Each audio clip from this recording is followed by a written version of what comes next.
जिला शिक्षा व प्रशिक्षण संस्थान शाहपुर की ओर से जिला में बाल यौन शोषण अधिनियम के प्रशिक्षण के लिए शिविर आयोजित किए जा रहे हैं। इसी कड़ी में बुधवार को करनाल के कस्बा इंद्री के सरकारी स्कूल मुखियाओं को प्रशिक्षण दिया गया, जिसमें मुख्य रूप से कार्यक्रम में नोडल अधिकारी ब्रजेश वत्स ने शिरकत कर स्कूल के मुखियाओं को पोक्सो एक्ट व बाल अपराध रोकने संबंधी जानकारी दी। इस दौरान खंड संसाधन संयोजक इंद्री कार्यालय के हाल में आयोजित शिविर में ट्रेनर रविंद्र कुमार, कविता रानी व धर्मेंद्र ने प्रशिक्षण दिया। हमारे यहाँ आज इंद्री में पोक्सो एक्ट की ट्रेनिंग सभी स्कूल हेड्स को दी जा रही है। ये ट्रेनिंग इस समय न केवल जिला करनाल में अपितु समस्त हरियाणा में चल रही है, जिसका उद्देश्य है कि जितने भी हमारे राजकीय विद्यालयों के स्कूल हेड्स हैं उनको बाल अपराध रोकथाम अधिनियम 2012, जिसको हम पोक्सो एक्ट 2012 कहेंगे, उसके बारे में जागरूक करना, बच्चों के मौलिक अधिकारों के बारे में जागरूक करना और बच्चों को किसी भी प्रकार का यौन अपराध अगर उनके खिलाफ होता है तो उसकी तुरंत रिपोर्टिंग हो, तुरंत अपराधी के खिलाफ कार्रवाई हो और बच्चे को उचित न्याय मिले। बच्चे को न्याय सिर्फ इस संदर्भ में ना मिले कि उसका दोषी जो है पकड़ा गया है और उसे न्याय द्वारा दंडित किया गया है, परंतु बच्चे को पुनः रिहेबिलिटेट किया जाए, उसको उस ट्रॉमा से बाहर आने में मदद मिले और बच्चा पुनः उस हादसे का जब शिकार हुआ उससे पहले जैसे उसकी नॉर्मल लाइफ थी तो ठीक उसी प्रकार से वो अपनी उस नॉर्मल लाइफ में दोबारा जो है वापस आ सके। हमारे इधर करनाल जिले में कुल 778 राजकीय विद्यालय हैं, जिसमें वरिष्ठ माध्यमिक विद्यालय भी हैं, हाई स्कूल्स हैं, मिडिल स्कूल्स हैं और प्राथमिक विद्यालय भी हैं। तो इन सभी 778 विद्यालयों के मुखियों को ट्रेनिंग्स दी जा रही हैं। सबकी एक एक दिन की ट्रेनिंग है, बारी बारी से सबको बुलाया जा रहा है ब्लॉक हेडक्वार्टर्स पर और उन्हें इस चीज़ से अवगत करवाया जा रहा है। कितने दिन की ट्रेनिंग है सर? ये ट्रेनिंग दिनांक 1 जनवरी से शुरू हुई है और हमारा उद्देश्य है कि हम करनाल जिले के सभी स्कूल हेड्स को दिनांक 6 जनवरी तक हम कवर करें। उस पश्चात जब स्कूल्स रीओपन होंगे विंटर वेकेशंस के बाद 16 जनवरी से, तो ये स्कूल हेड्स अपने अपने स्कूल्स में जाएंगे। इनका उत्तरदायित्व रहेगा कि ये अपना जो स्टाफ है उसको इस विषय पर जानकारी देंगे, बच्चों को गुड टच और बैड टच के बारे में अवगत कराएंगे।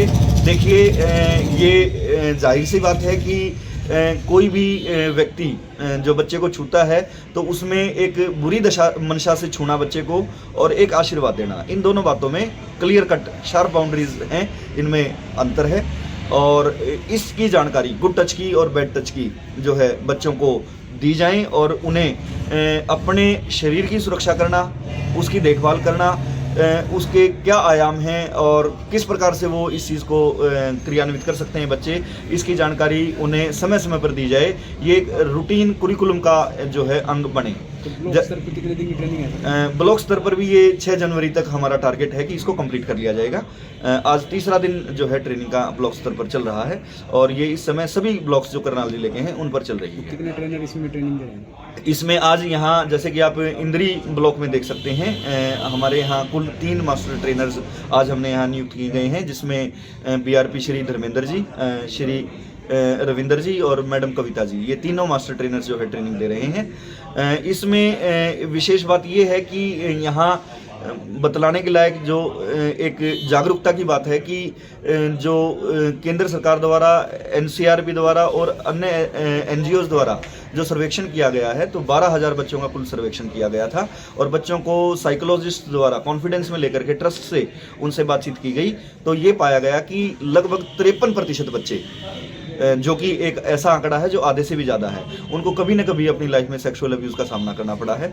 दूसरी बात ये पाई गई है कि 90% केसों में जो अब्यूज़र है, जो बच्चे का शारीरिक यौन शोषण करता है, वो 90% केसेस में उसका या तो पहले से जानकार व्यक्ति था या वो उसका एक पर्सन ऑफ ट्रस्ट था। उसके अलावा एक ये भ्रांति लोगों में है कि सेक्सुअल अब्यूज़ केवल और केवल लड़कियों का ही हो सकता है, ऐसा कुछ नहीं है। लड़के और लड़कियां बराबर मात्रा में जो है अब्यूज़ का शिकार पाए गए हैं।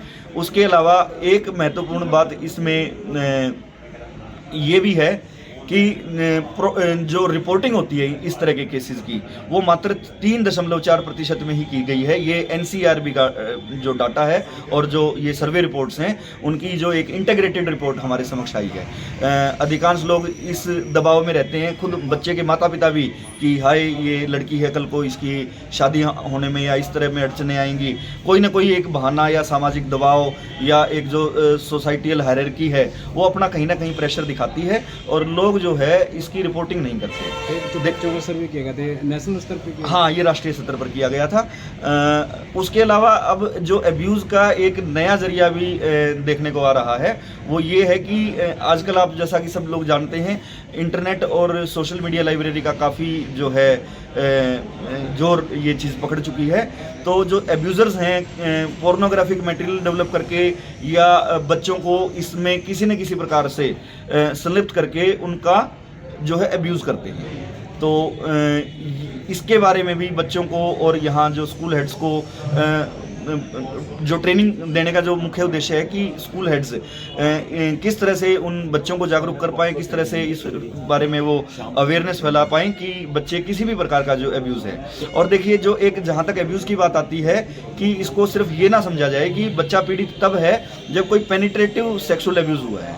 बच्चे के प्रति किसी किस्म की अभद्र टिप्पणी या अभद्र इशारा या किसी भी किस्म का एक ऐसा प्रदर्शन, भले ही वो स्किन टू स्किन कंटेक्ट ना हो, परंतु पॉक्सो एक्ट उसको एक एब्यूज़ की कैटेगरी में ही रखता है। और जहाँ तक संगीन अपराधों की बात है इसमें कैपिटल पनिशमेंट मौत की सज़ा का भी प्रावधान है। और फिर उसके अलावा लाइफ टर्म इम्प्रिजनमेंट और अन्य जो सजाएं और जुर्मानों का प्रावधान इसमें है, जिसके बारे में पूर्ण रूप से इन स्कूल हेड्स को शिक्षित किया जा रहा है। उसके अलावा इनको एक एक्ट की कॉपी, हार्ड कॉपी भी मुहैया करवाई जा रही है। अभिभावकों से क्या कहना चाहेंगे? जैसे मैं अभिभावकों से यही कहना चाहूँगा कि देखिए, आप सबसे पहले खुद अवेयर हों, उसके अलावा अपने बच्चों को आप अवेयर करें किस प्रकार से वो एक बुरी मंशा वाले व्यक्ति को पहचान पाएँ और किस प्रकार से वो अवेयर हों, क्योंकि अवेयरनेस ही इस चीज़ में किसी भी प्रकार के इंसिडेंट को जो है अवॉइड कर सकती है।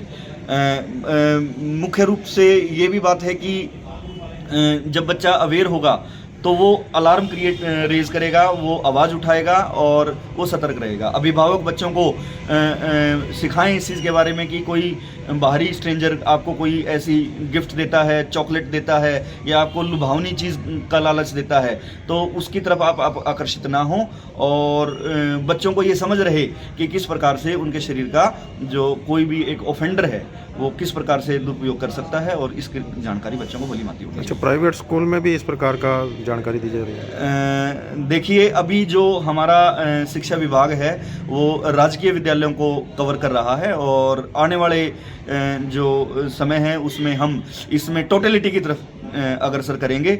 उसके अलावा निकट भविष्य में एक हमारा पोश एक्ट है, POSH, prevention of sexual harassment of the women at work places, उसके बारे में भी हम जो है अवेयरनेस प्रोग्राम्स लेकर के और ट्रेनिंग प्रोग्राम्स लेकर के आने वाले हैं। और मैं आपके चैनल के माध्यम से सब लोगों को ये विश्वास दिलाना चाहता हूँ कि इसमें समाज का कोई भी वर्ग ना छूटे, कोई भी अंग ना छूटे, चाहे वो कोई सरकारी संस्था है चाहे वो कोई निजी संस्था है। शुभ नाम आपका और पद? मेरा नाम ब्रिजेश वत्स है। मैं जिला शिक्षा एवं प्रशिक्षण संस्थान शाहपुर से हूँ और इस कार्यक्रम में मैं नोडल अधिकारी की भूमिका अदा कर रहा हूँ।